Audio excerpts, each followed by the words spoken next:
Because it's moving now. Whatever you did, yes. Oh, wait.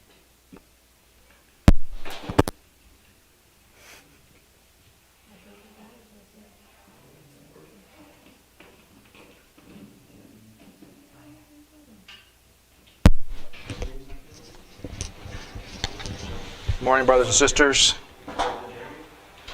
Yeah, you can hear it. It's good. We're good.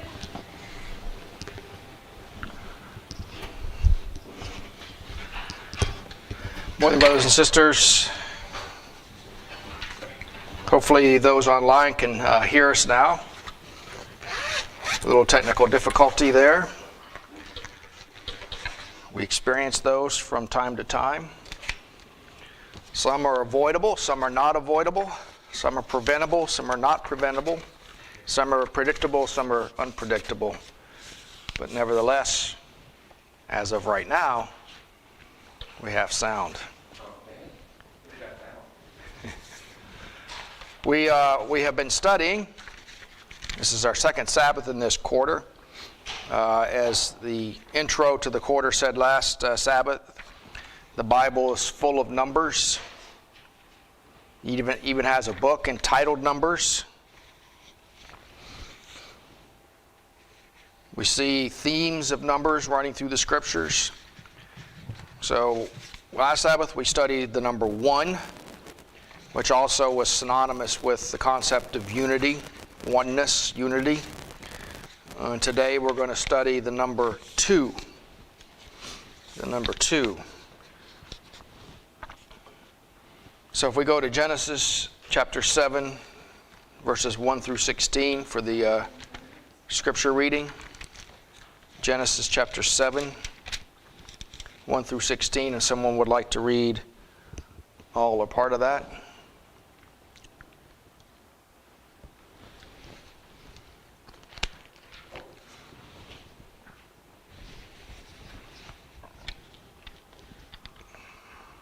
And the Lord said unto Noah, Come thou and all thy house into the ark, for thee have I seen righteous before me in this generation. Of every clean beast thou shalt take to thee by sevens, the male and his female, and of beasts that are not clean by 2, the male and his female. Of fowls also of the air by sevens, the male and the female, to keep seed alive upon the face of all the earth. For yet 7 days, and I will cause it to rain upon the earth 40 days and 40 nights. And every living substance that I have made will I destroy from off the face of the earth. So last Sabbath we studied the number 1. And Noah did according unto all that the Lord commanded him. And Noah was 600 years old when the flood of waters was upon the earth. And Noah went in, and his sons, and his wife, and his sons' wives with him, into the ark, because of the waters of the flood. Of clean beasts, and of beasts that are not clean, and of fowls, and of every creeping thing that creepeth upon the earth. There went in two unto Noah into the ark, the male and the female, as God had commanded Noah. And it came to pass after 7 days that the waters of the flood were upon the earth. In the 600th year of Noah's life, in the 2nd month, the 17th day of the month, the same day were all the fountains of the great deep broken up, and the windows of heaven were opened. And the rain was upon the earth 40 days and 40 nights. In the selfsame day entered Noah, and Shem, and Ham, and Japheth, the sons of Noah, and Noah's wife, and the 3 wives of his sons with them into the ark. They and every beast after his kind, and all the cattle after their kind, and every creeping thing that creepeth upon the earth after his kind, and every fowl after his kind, every bird of every sort. And they went in unto Noah into the ark, 2 and 2 of all flesh, wherein is the breath of life. And they that went in, male and female of all flesh, as God had commanded him, and the Lord shut him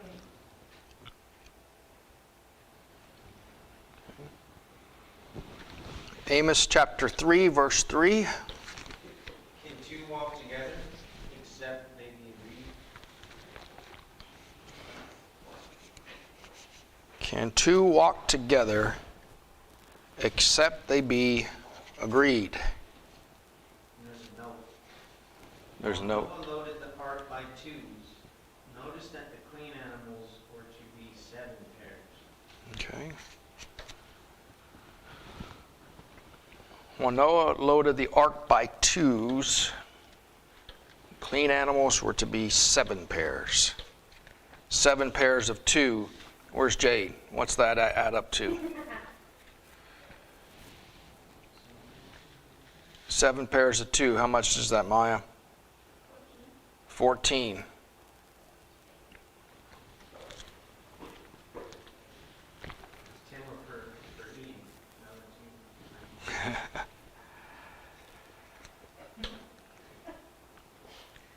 So we've got this theme that we see here in Genesis chapter 7 of the twos, male and female, male and female, male and female, 2 by 2, in pairs, if you will. So I guess we can say, like last week, 1 is synonymous with unity. We can say that 2 here is synonymous with a pair, right? A pair of shoes. What doesn't make sense to me is when you say a pair of pants, other than there's 2 legs, I guess. But a pair of shoes, a pair of this, a pair of that, typically indicates 2 that are like or unique or the same as one another. Amos chapter 3, what is Amos about?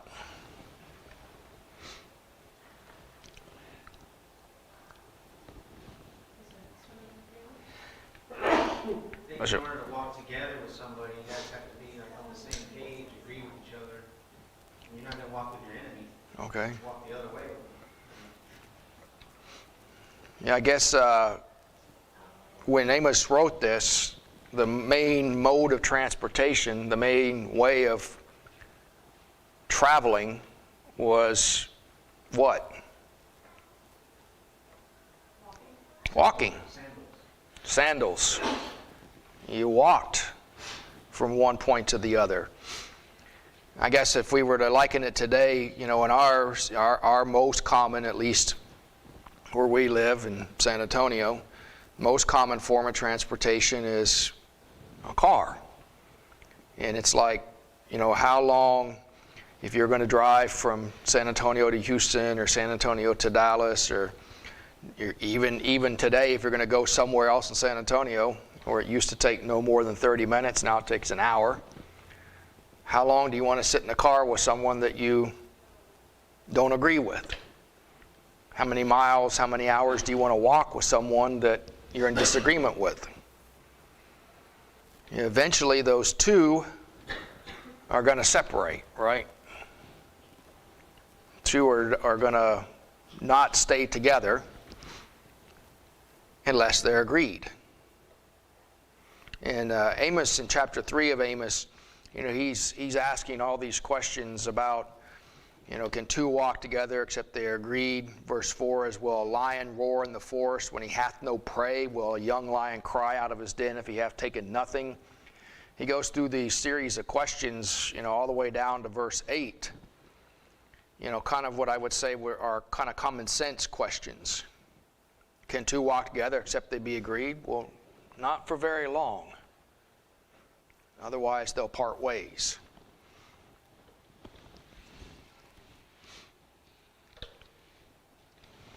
So it's very interesting to me, is like when we talked about 1 and unity, now we're talking about 2, and the 2 takes what? If they're going to stay walking together? Unity. It takes unity, right? So it's very interesting how that kind of theme is carrying over a little bit. Any other thoughts, comments on either Amos chapter 3 or Genesis chapter 7? We just mentioned from Genesis chapter 7 how the Lord mentions to keep the male and the female as a pair, because of its fruit to be able to multiply, Right.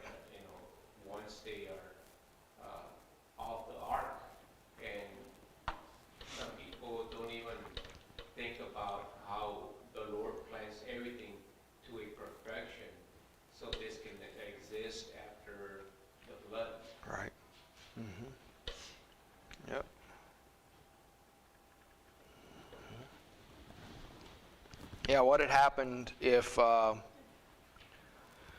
pairs were male and male and female and female? That species would die. Yeah, there wouldn't continue, right? Not possible. Couldn't reproduce.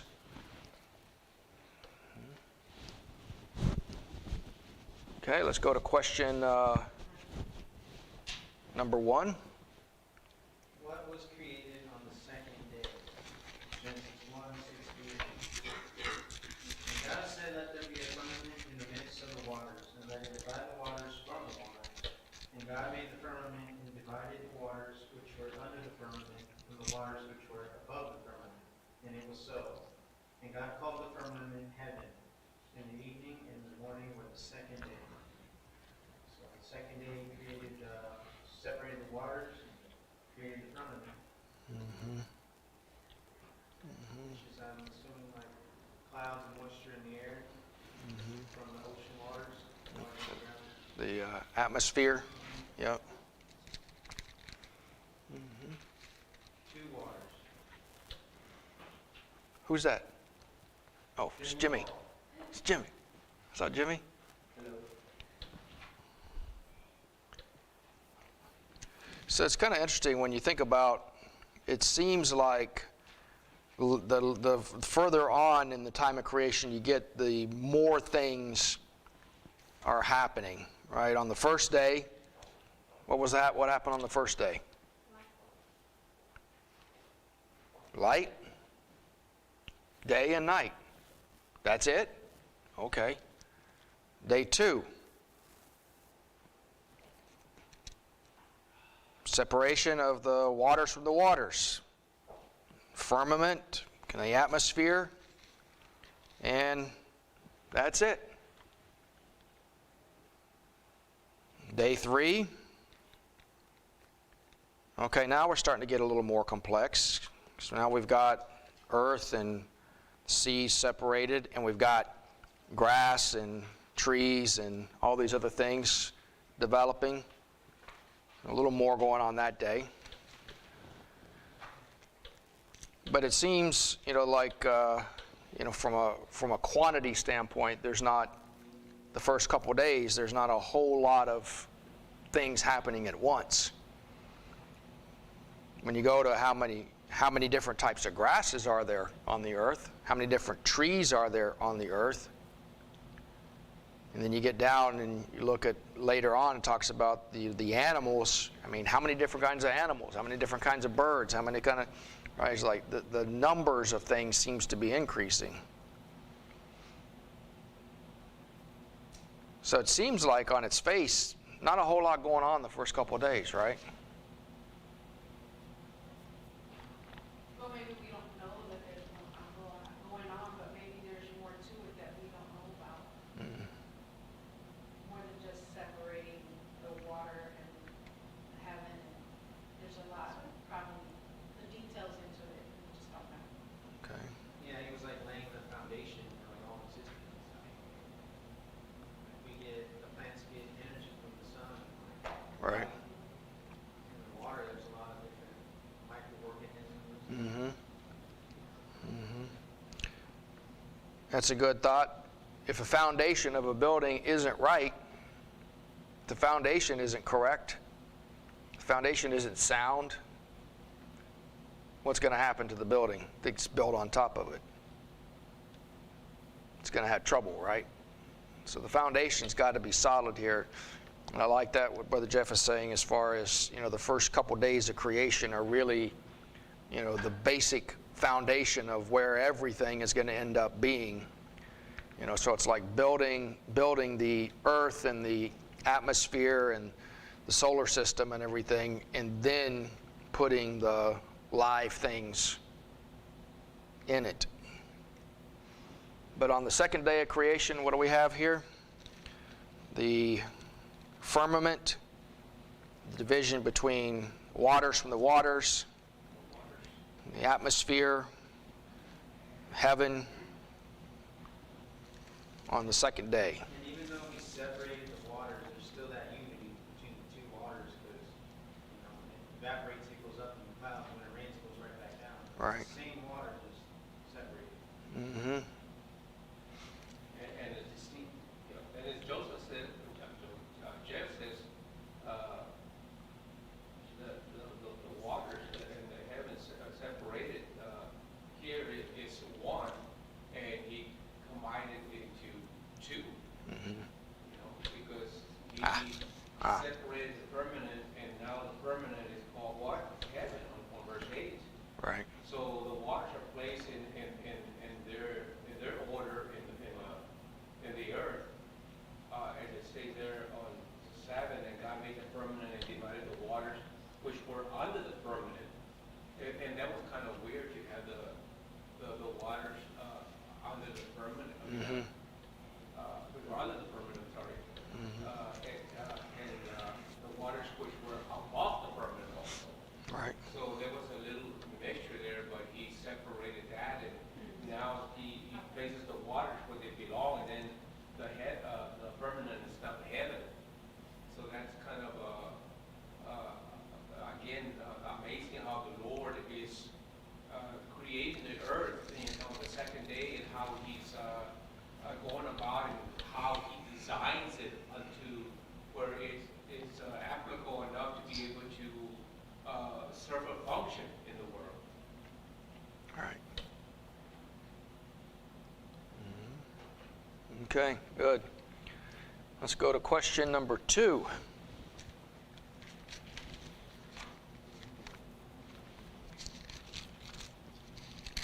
How long did Joseph remain in prison after the flood? Genesis 40:21.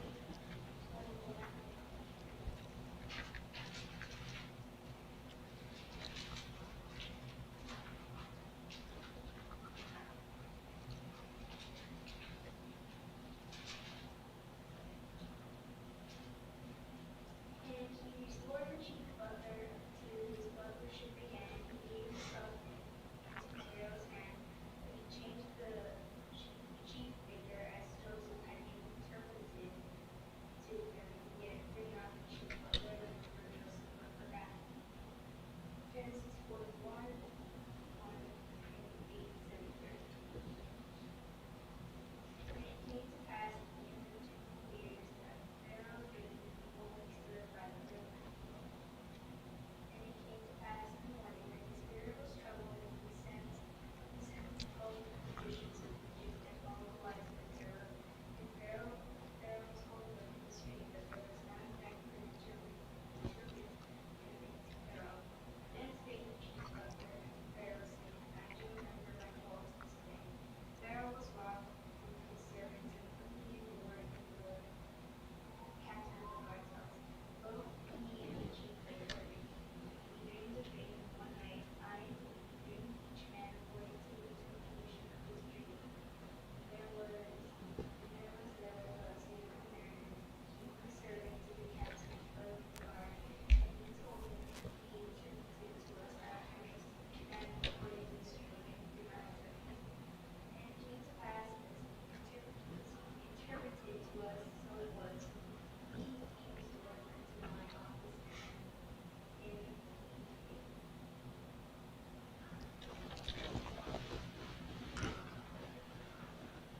So we have this situation here of Joseph. And what's that? Give me some tech tips here. Oh, okay. So we have Joseph who finds himself where? Prison. He's in prison. And he has these 2 gentlemen who are in prison with him. One's a butler, one's a baker. And they dream dreams. And Joseph hears about it in chapter 40, verse 8. They told him, we've dreamed dreams and there's no interpreter. And Joseph said, do not interpretations belong to God? Tell me them, I pray. And so the butler told him his dream, and he told him the interpretation. And then verse 14, in verse 15, Joseph says, but think on me when it shall be well with thee, and show kindness, I pray thee, unto me, and make mention of me unto Pharaoh, and bring me out of this house. For indeed I was stolen away out of the land of the Hebrews, and here also have I done nothing that they should put me into the dungeon. What verse is that? Chapter 40, verses 14 and 15. So, Joseph's there in prison. He's in prison because he had been, a servant, got wrongly accused by his master's wife, got thrown in prison. Before that, his brothers had thrown him in the pit, and then they sold him, and so it's kind of been one challenge after another.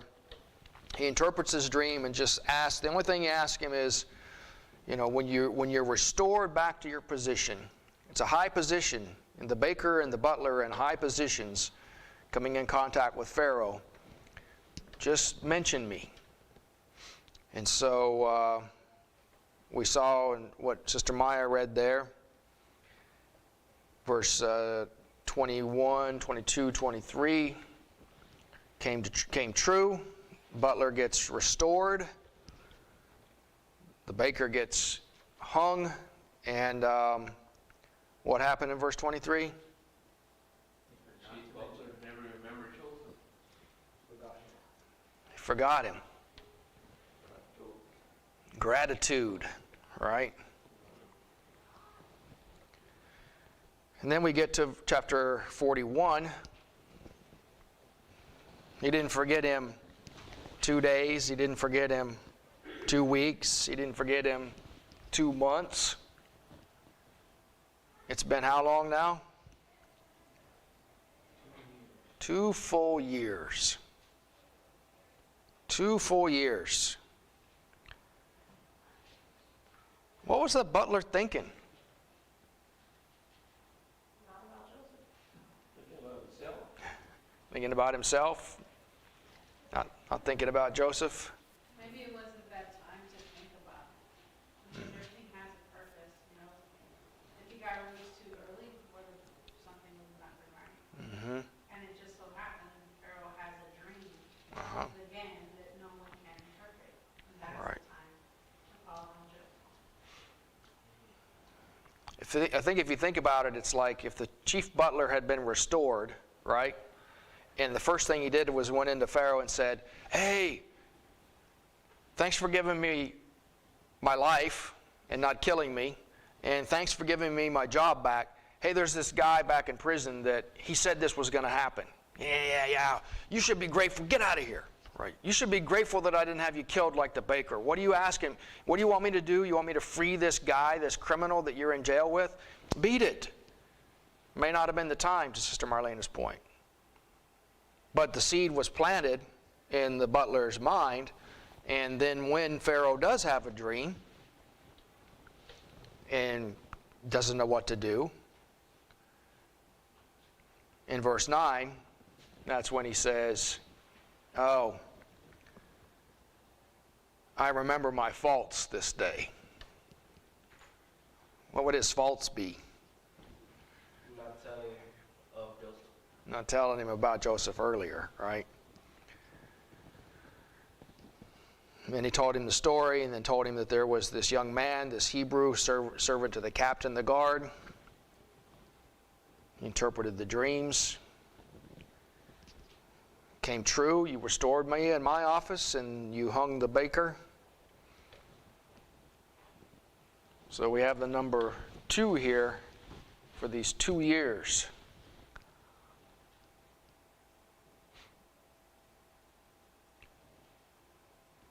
And if you were in Joseph's position, if you had done what Joseph had done, and if you had asked the butler to remember him, and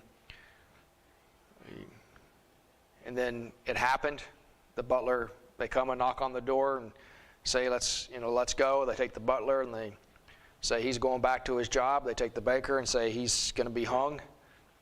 If you're Joseph, what maybe are you thinking? I think the whole time I would have thought of myself and then I could getting out. You think you were getting out pretty soon? Not I would have thought like just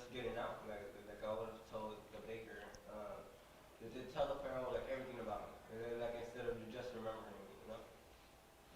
Like that's how I would start that. Yep, yep. Yep. You want to make sure he wanted to make an impression on your behalf. Maybe if you're Joseph, you're thinking, hey, it's just going to be a matter of maybe a few hours or a few days, maximum a few weeks, probably not months or years, and I'm going to get out of here. But that wasn't according to God's timing. Yeah, but in a way, but it was better for him to wait, because then whenever he waited, like worse things happened, like in order for him to have to remember. Mm-hmm. Yep. That's good. All right, question 3.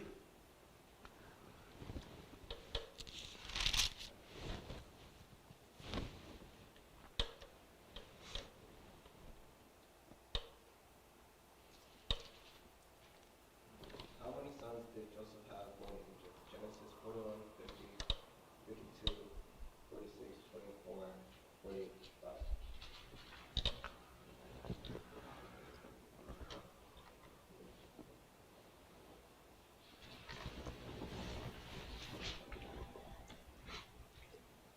And unto Joseph were born 2 sons before the years of famine came, which Asenath, the daughter of Potiphar, is Mm-hmm. Potiphar. Potiphar, yeah, priest on bear unto him. And Joseph called the name of the firstborn Manasseh. For God said, He hath made me forget all my toil on my father's house. 26:27. No, 52.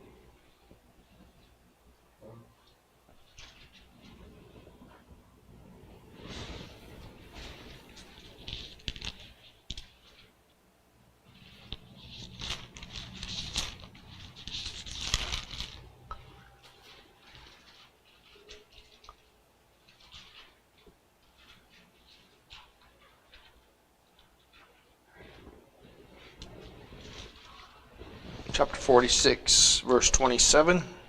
Okay, my bad.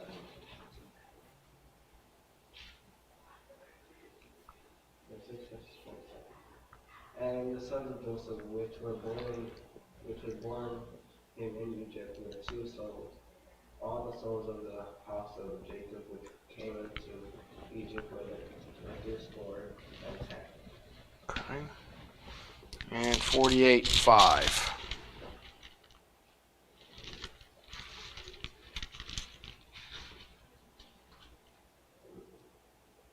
And now thy 2 sons, Ephraim and Manasseh, which were born unto thee in the land of Egypt before I came unto thee into Egypt, are mine. And Reuben and Simon, they shall be mine. You know? Mm-hmm.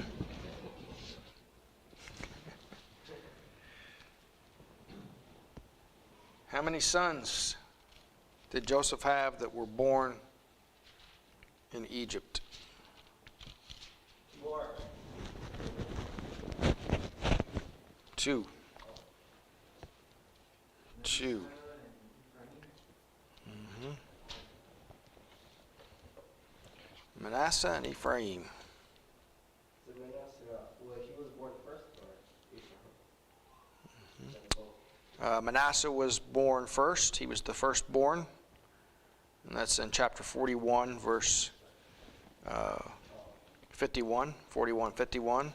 And then the younger one, the second one, was Ephraim in chapter 41, verse 52. Mm-hmm.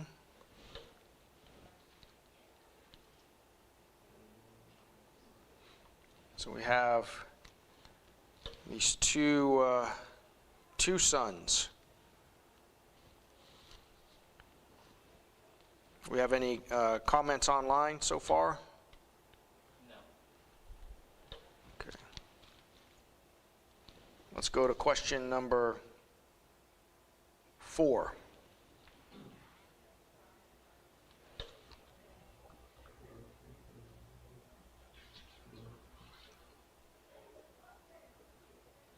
Who did the Lord send to destroy Sodom and Gomorrah? Genesis 19:1 through 12 through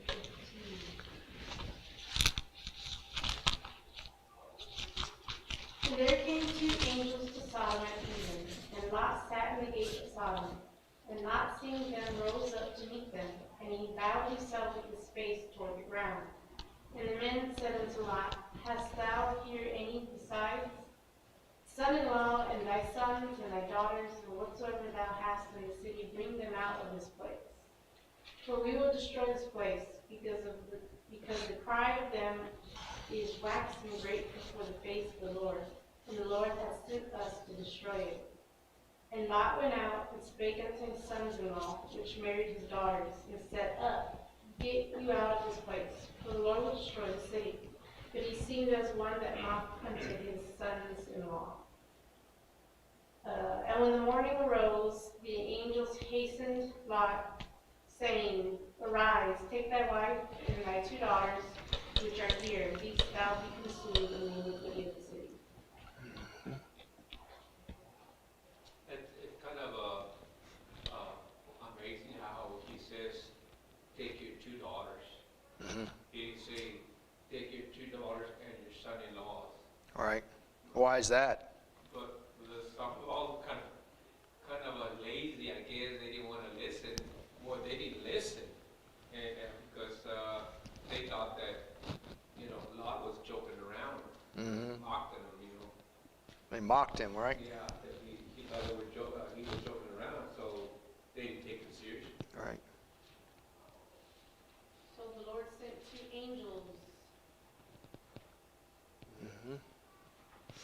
2 angels. He sent 2 angels, and he got 2 daughters to escape with him, and then he got 2 sons that were destroyed.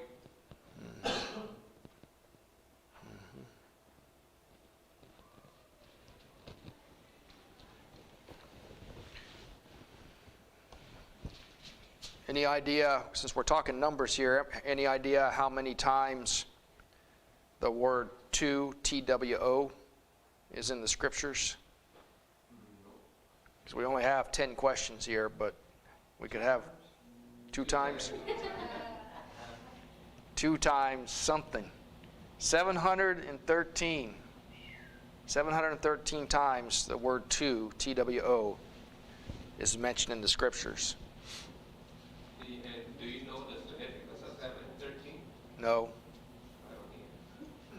I don't either. You don't either? I just thought for that way. So we have, Joseph had 2 sons in Egypt. We have 2 angels sent to destroy Sodom and Gomorrah. And to Brother Mario's point, we have 2 daughters of Lot that were saved, but not the 2 son-in-laws. Question number 5.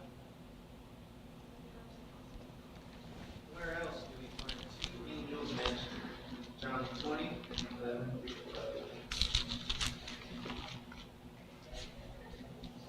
12.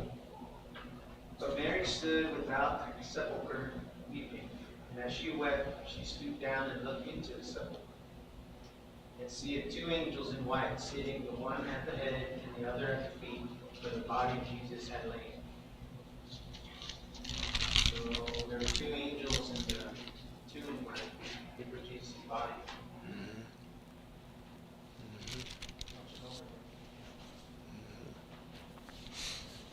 So this is after the Passover, after the Lord had washed the disciples' feet and implemented the Lord's Supper.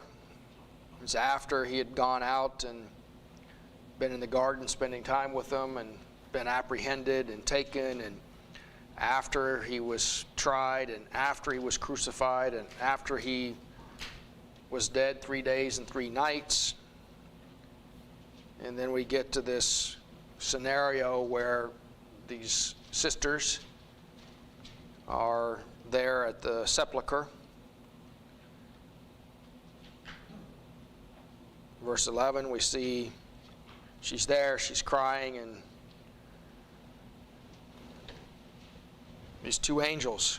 She saw two angels.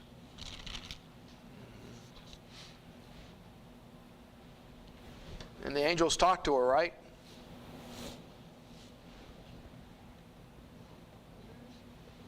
Verse 13, and they say unto her, Woman, why weepest thou? She saith unto him, Because they have taken away my Lord, and I know not where they have laid him. And when she had thus said, she turned herself back and saw Jesus standing, and knew not that it was Jesus. Where are the angels now?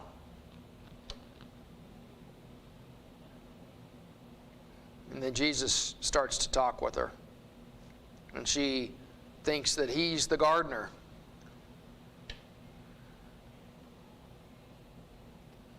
But we have these two angels that were posted, one at the head and one at the feet, where Jesus' body had been laid in the tomb.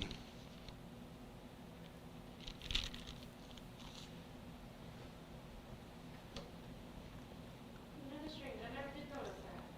Like, after Jesus wakes up, the angels are, he doesn't say anything else or the angels.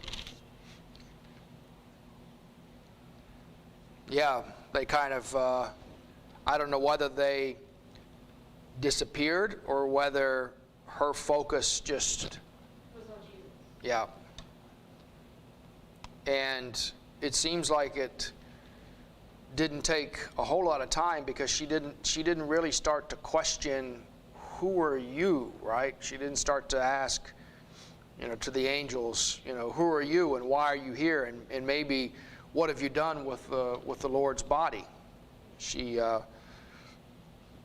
doesn't do that. She doesn't accuse them. She just says, why am I crying? I'm crying because they've taken away my Lord, and I don't know where they have laid him. I don't know where he is. And then she turns around, and there Jesus is.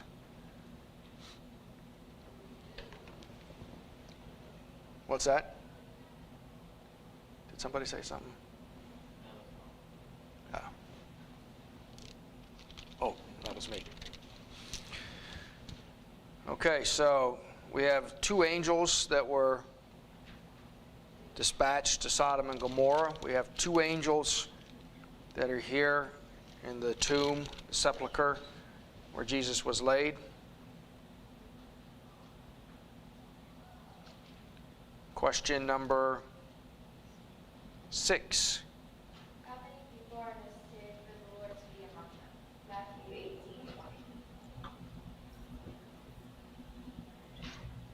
For where 2 or 3 are gathered together in my name, there am I in the midst of them.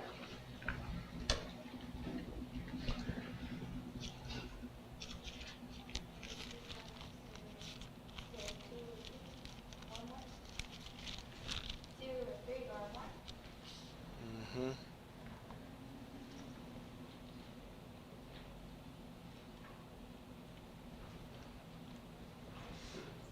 For where 2 or 3 are gathered together in my name, there am I in the midst.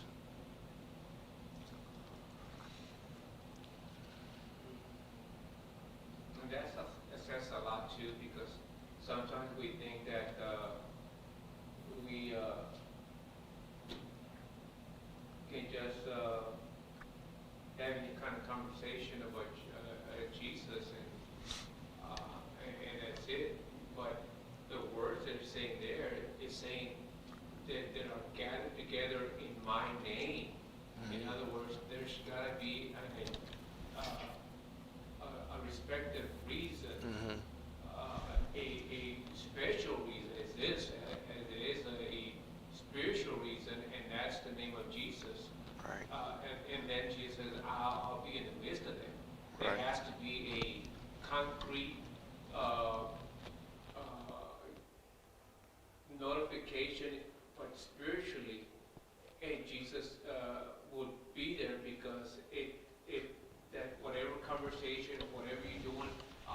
name is taking effect, and he will be at your presence. Right. They're gathered together for a purpose, for a reason. You know, to be there to worship Him, to study, to read, to discuss the Word of the Lord.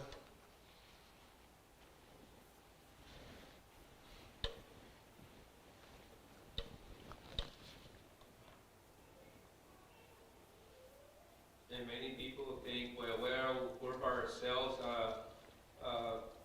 I don't think it's going to take any effect at all. But the word of Jesus is saying there, for there's 2 or 3 gathered together in my name, there am I in the midst of them. So they shouldn't feel like they're alone at all, because Jesus is there with them.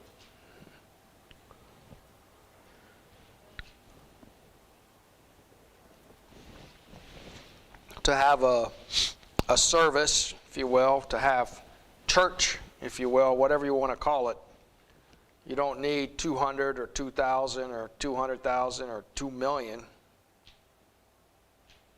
Just 2 or 3. And you got yourself a service.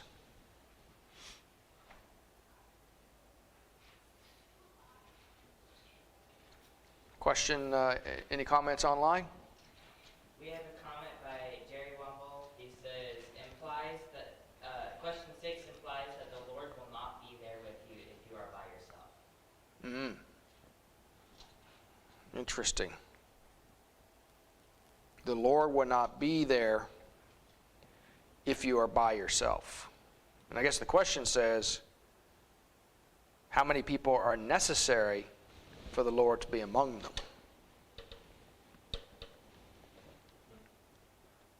So when we're alone, when we're solo, Jesus isn't present. No, but I think that God hears our prayers, which means that He's omnipresent, right? Mm-hmm. So which means that no matter where He is, He's still going to be within your soul, because God has given us that power within ourselves. Okay. So you're saying, Jimmy, that just because there's not 2 or 3 or more doesn't mean that your communication, doesn't mean that your prayers aren't being heard. Yeah. Okay. Because even when you're sorrowful, and like even whenever you weep, like in forgiveness, like you know that God's there, because afterwards, whenever you say Amen, like you feel joyful. So, you know. Okay. That's good.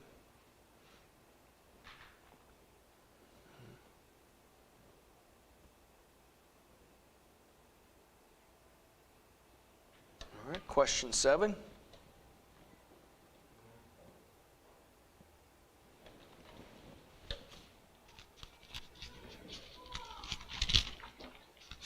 Well, there were 5 loaves of bread. How many fishes did Jesus have to feed the 5,000 people? Matthew chapter 14, verses 15 through 21. And when it was evening, his disciples came to him, saying, This is a desert place, and the time is now. Past send the multitude away that they may go into the villages and buy themselves with 12. And his disciples came and took up the body and buried it, and went and told Jesus. When Jesus heard of it, he departed thence by ship into a desert place apart, and when the people had heard thereof, they followed him on foot out of the cities. And Jesus went forth and saw a great multitude, and was moved with compassion toward them, and he healed their sick. And when it was evening, his disciples came to him, saying, This is a desert place, and the time is now past. Send the multitude away, that they may go into the villages and buy themselves victuals. All the way to verse 21.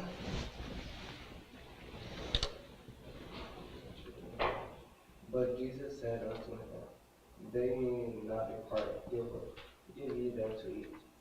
And they say unto him, We have here but 5 loaves and 2 fishes. He said, Bring them hither to me. And he commanded the multitude to sit down on the grass, and took the 5 loaves and the 2 fishes, and looking up to the heaven, he blessed them and brake, and gave the loaves to his disciples, and the disciples to the multitude. And they did all eat, and were filled, and they took up the fragments that remained, 12 baskets full. And they that had eaten were about 5,000 men, beside women and children.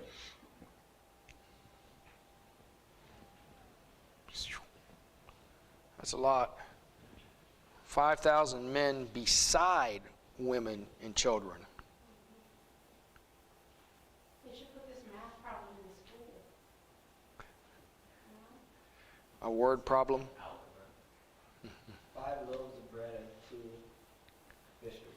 5 loaves of bread and 2 fishes. Those 2 fish were huge. They were big fish.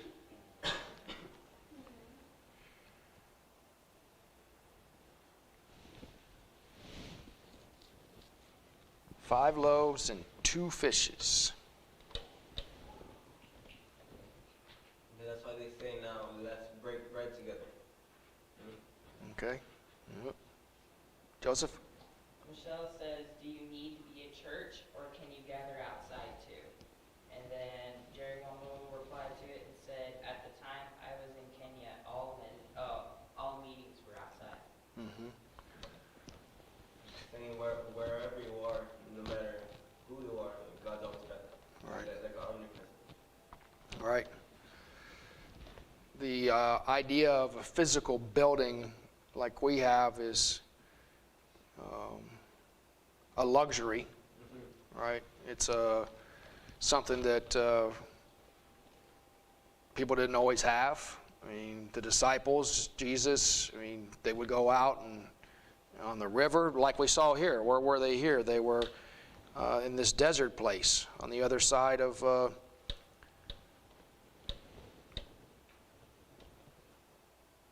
we're outside of the villages. They're not even in a town or anything. They're just outside.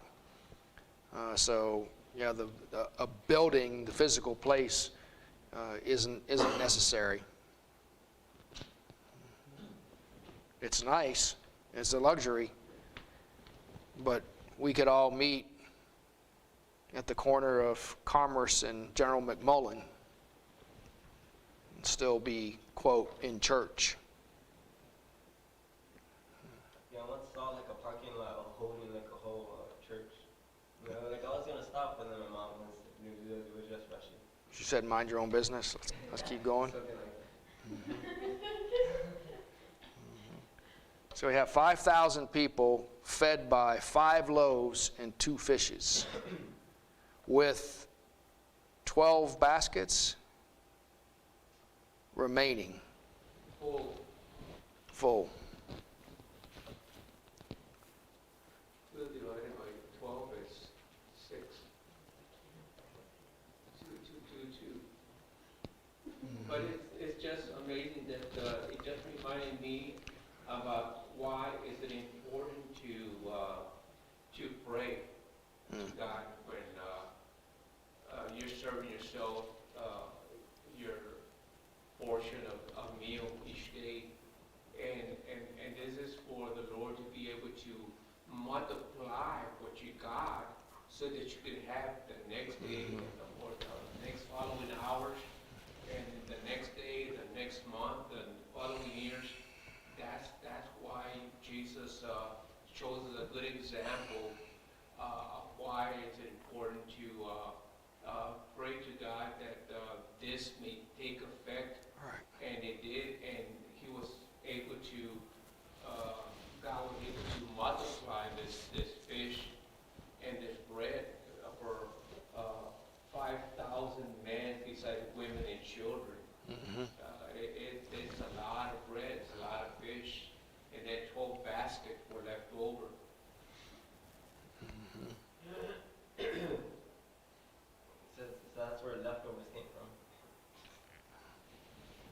Leftovers. Yeah. There's a lot of, to Sister Miriam's point, there's a lot of math going on here, right? And then what? A lot of math. Oh, 5 loaves and 2 fishes. So you have the seven things that then he distributes to feed, I'm going to venture to say, probably around 10,000 people, maybe more. We just counted the 5,000 men. All right. And then we have 12 that are left over, 12 baskets left over. So we have 5 and 2 or 7, and then we've got 12, and we've got 5,000, and then some other number greater than that. it's a lot. A lot, yep. When they say multitude, it usually is in the thousands. All right, question 8.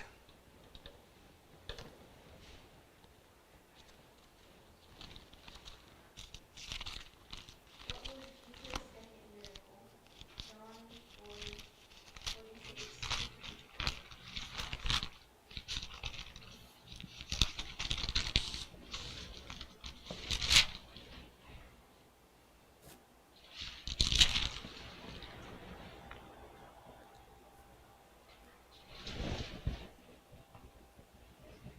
So Jesus came again to Cana of Galilee, where he made the water wine, and there was a certain noble man whose son was sick at Capernaum.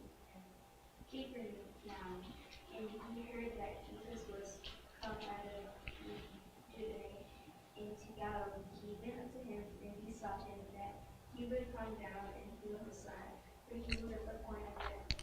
Then said Jesus unto him, Except ye see signs and wonders, ye will not believe. The nobleman saith unto him, Sir, come down here, my child died. So Jesus saith unto him, Go thy way, thy son liveth. And the man knew the word that Jesus had spoken unto him, and whose way led him. And then as he was now going down to his servants, met him, and told him, saying, Son liveth. Then inquired he of him the hour when he began to come out. And they said unto him, Yesterday, the 7th hour, the fever left him. So the father knew that it was at the same hour, and Jesus said unto him, Thy son liveth. And himself he came to his own house. And this is again the second miracle that Jesus did, when he was come out of Judea into Galilee. He arrived when he healed the person who was really sick.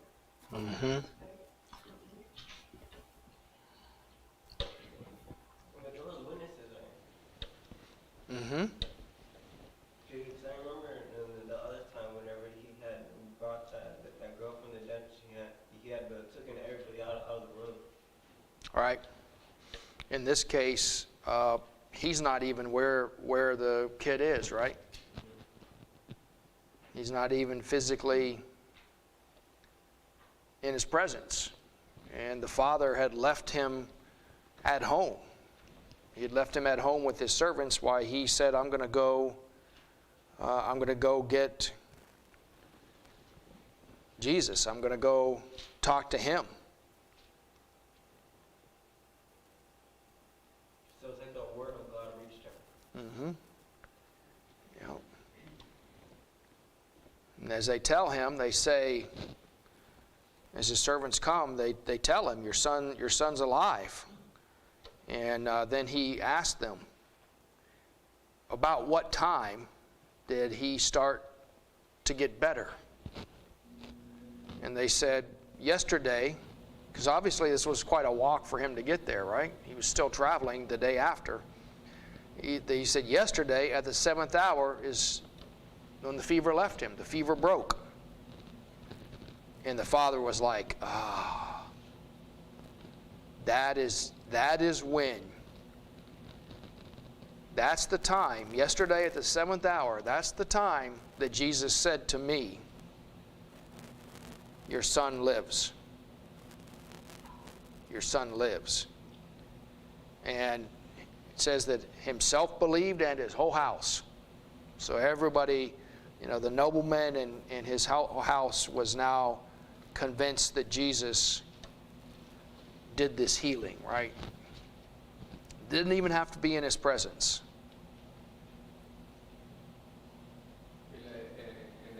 But you and I have talked about this before, about these two verses of 53 and 52 and 53. At the time that this was mentioned, it was at the 7th hour. And then he asked his father that it was that he knew when he said that, he realized that that's the time he asked Jesus. Oh, it's the same hour. I asked him, like, he thought that the word of Jesus was going to delay or something, and I sometimes you feel like seeing his face, of his reaction, of what he would say or do when he was told, hey, Jesus mentioned this at this time, and at this time it was done, and then he realized that that's the time I asked Jesus, and it happened. So it would have been something to see that man's reaction, how true and wonderful the word of Jesus is, to be able to say something and it happens. We can do this in the world, and sometimes we don't follow up on that, and it doesn't happen at all. So Right. we're discouraged, but with Jesus, you're not. Yeah, it's interesting in verse 50 how it says that, when Jesus said to him, "Go thy way, thy son liveth," it says, "And the man believed the word that Jesus had spoken unto him, and he went his way." So he went to Jesus, and what did he ask Jesus in 49?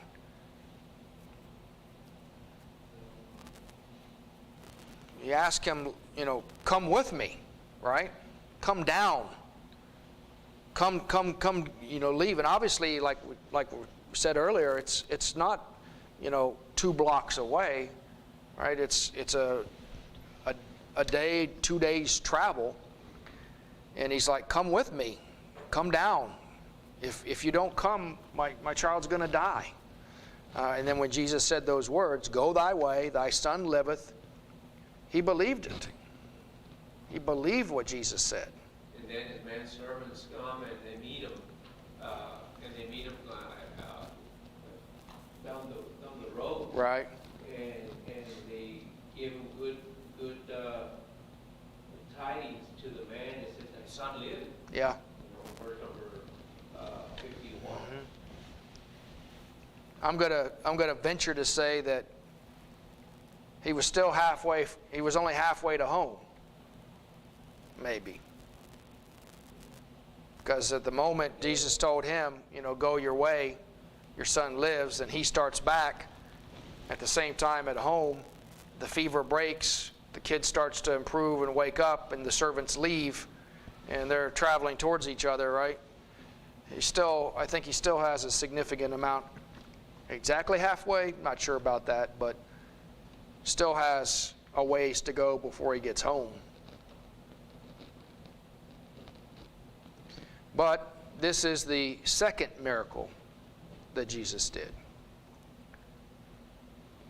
As the note says, changing water into wine was his first at the wedding. And then we have this second miracle of this remote virtual healing that takes place without him being physically present.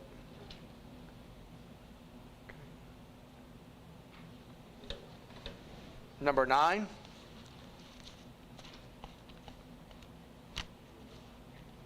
What will the 2 witnesses of Revelation be able to do for 1260 days? Revelation 11. And I will give power unto my 2 witnesses, and they shall prophesy 1,260 days, clothed in sackcloth. I'll give them the power to prophecy. See future.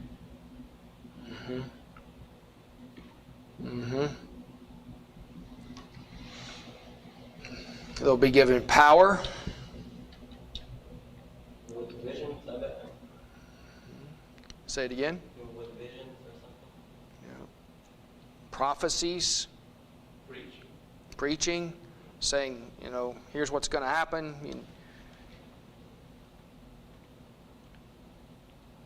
Power in verse 5 goes to, if any man tries to hurt them, fire proceeds out of their mouth and devours their enemies. If any man will hurt them, he must in this manner be killed. These have power to shut heaven that it rain not in the days of their prophecy, have power over waters to turn them to blood, smite the earth with all plagues as often as they will. So these two witnesses, are speaking,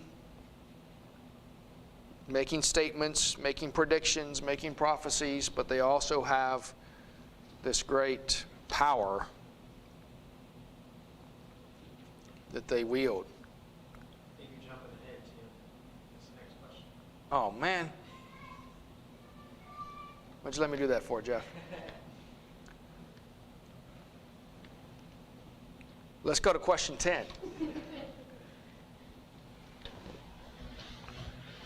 What will happen to those two prophets? Okay. These are the two olive trees and the two candlesticks standing before the God of earth. Right? Mm-hmm. Mm-hmm. And if any man will hurt them, fire proceeded out of their mouth and devour their enemies. And if any man will hurt them, he must in this manner be killed.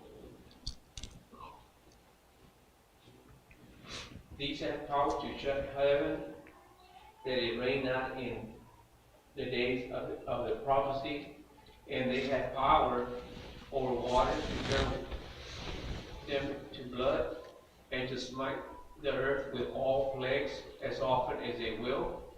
And when they shall have finished their testimony, the beast that ascended out of the bottomless pit shall make war against them, and shall overcome them and kill them.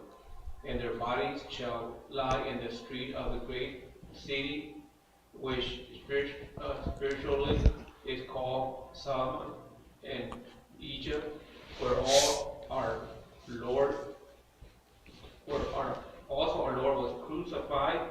And they of the people and the kindred of the tongues and nations shall see their dead bodies 3 and a half days, 3 days and a half, and shall not suffer their bodies to be put to grave. And they that dwell upon the earth shall rejoice over them and make merry, and shall send gifts one to another, because these two prophets tormented them that dwell on earth.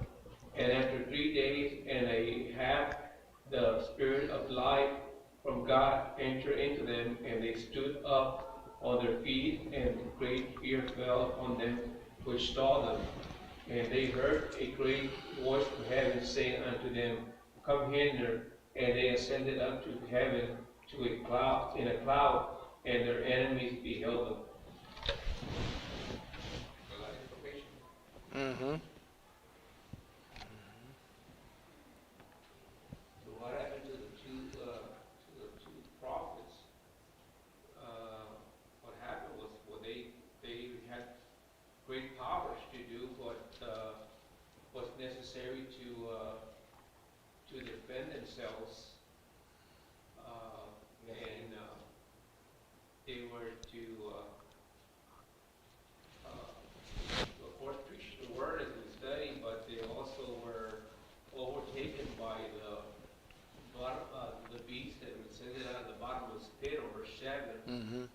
And their dead bodies were lying in the street, and the people in the kinder nations saw the dead bodies for 3.5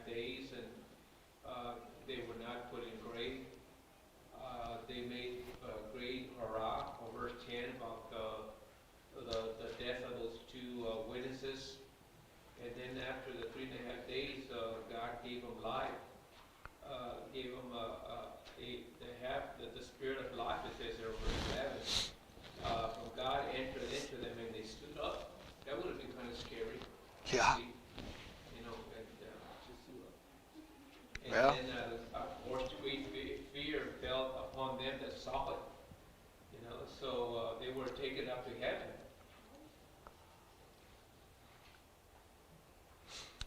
Are these two witnesses, are these two individuals going to be well known? Yes. No, like I bet you so many people are like gonna be recording it, and then they're gonna be thinking that the bottomless pit thing that Cain was a hero. Right. But in reality, it was just a joke, because those two people were here to cleanse the world. Mm-hmm. So they're going to be well known. Are they going to be popular? No. No. People were just leaving them dead in the street. So I bet you they didn't even have respect for their bodies. Or they were just trampling on their bodies. Mm-hmm. They're so happy that they do what? They had like a parade or something. Yeah, they make merry, so they celebrate, they have a party, and they give gifts to each other. It was Christmas. This, how long does this go on? For 3 days. But at the same time, whenever Jesus rose. Well, that's how long their bodies are dead in the street, but how long is their prophesying, and how long is their 1,260 days, right? 1,260 days? How long is that? 3 years and 165 days. Yeah. I looked that up.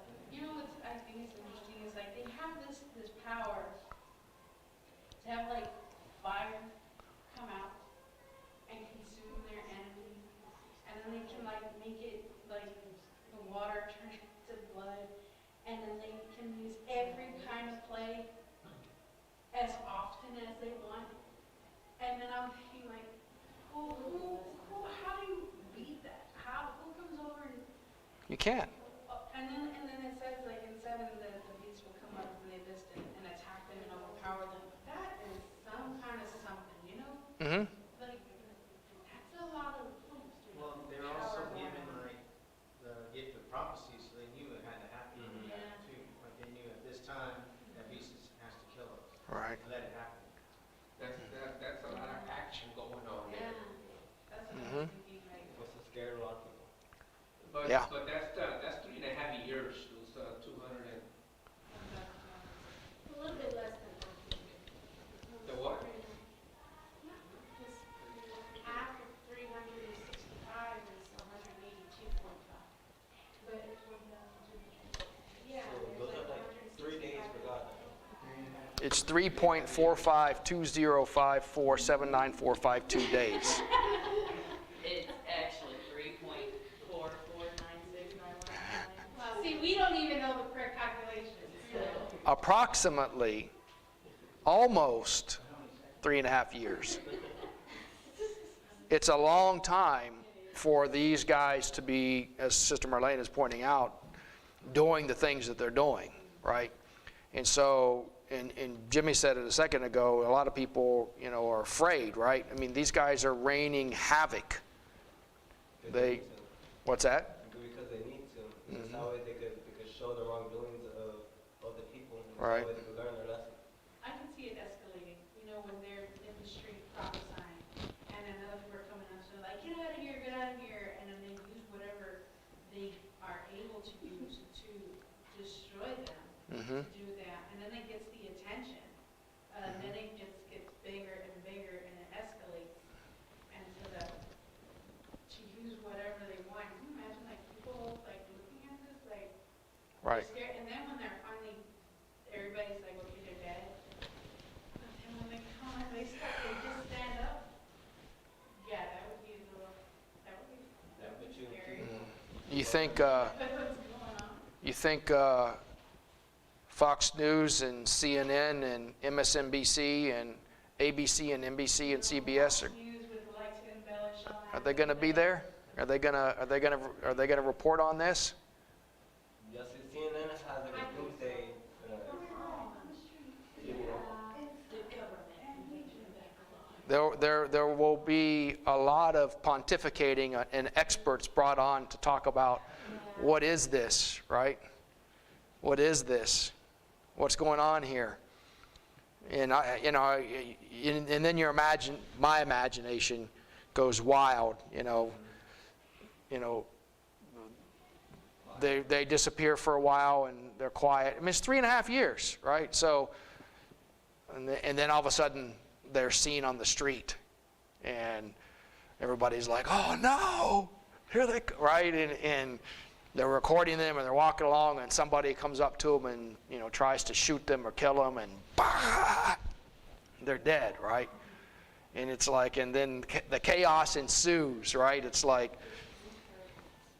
and to Jimmy's point, they're prophesying, they're telling, this is happening. You people are sinners. You people have broken the law of God. You have not accepted the Lord God of heaven's plan of salvation and believed in His Son, and now you will pay. And your water's being turned into blood, and we're doing these plagues as often as we want. Whatever it is that we want to do, we're able to do it. So yeah, when the beast comes and conquers them, there'll be a lot of celebration. Finally, those guys are shut down, and finally we don't have to listen to what they have to say and all of that weird stuff that they were talking about, and And on another note, this is the second wolf. That's 3.5 years.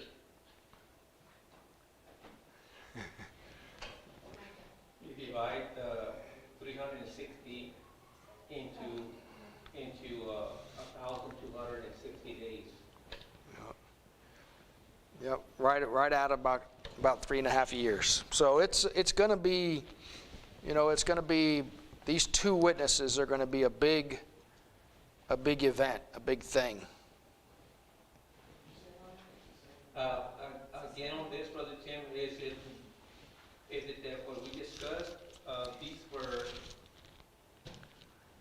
two angels, according to what we're reading in verse number 12. I don't know. Because they died and their bodies were lying in the street. But angels wouldn't have flesh, right? Right. Yeah, angelic powers, but they're flesh and blood people. Mm-hmm. But they just like left their body and just like walked around it, like they didn't like move it at all. Yeah, like Jimmy said, they didn't respect those people. It said that they refused them burial. We'll talk about it in another study. Mm-hmm.